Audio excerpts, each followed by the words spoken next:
Hello, welcome to this presentation on Faeco-oral transmission of COVID-19. It is my pleasure to make this presentation on behalf of my co-authors, Dr. Ferreira, Dr. Amaris Mayans, Dr. Vasquez, and Dr. Durso. Let's have a look at the background for this presentation.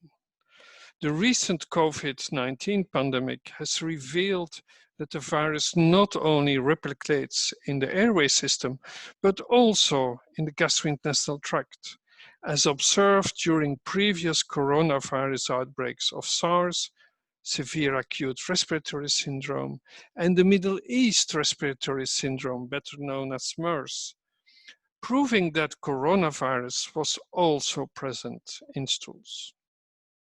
During the COVID-19 outbreak, several articles reported on the gastrointestinal symptoms, detection of the virus in feces, and potential pathophysiologic aspects, including ACE2, angiotensin converting enzyme 2, viral receptor expression in the gastrointestinal tract responsible for the detection of the virus in the feces. So the objective was to describe the fecal-oral transmission of COVID-19. The methods, a retrospective review of gastrointestinal symptoms reported. What are the results? Well, early gastrointestinal symptoms of COVID-19 have been reported as primary clinical symptoms. And the range is quite large. Between 5 to 50% of patients report abdominal pain, nausea, or vomiting with diarrhea. Gastrointestinal symptoms of COVID-19 are correlated to ACE2 receptors present in the ileum and the colon. A recent report followed the pattern of viral excretion from respiratory and the gastrointestinal tract with a chronological series of nasopharyngeal and rectal swab samples using real-time reverse transcription polymerase chain reaction.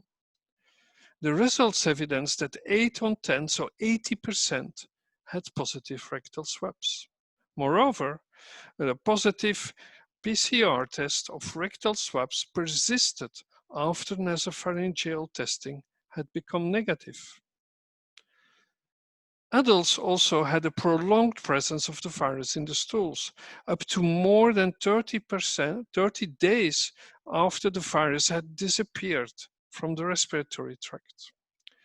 And although positive PCR does not prove the presence of viable replicating virus, what is necessary to confirm the potential fecal-oral transmission, such a prolonged presence of the virus in feces suggests that the virus does actively replicate in the gastrointestinal tract. Another study reported that patients with digestive symptoms had a significantly longer time from onset of symptoms to hospital admission versus patients without gastrointestinal symptoms. 9 days versus 7.3 days, which was statistically significant.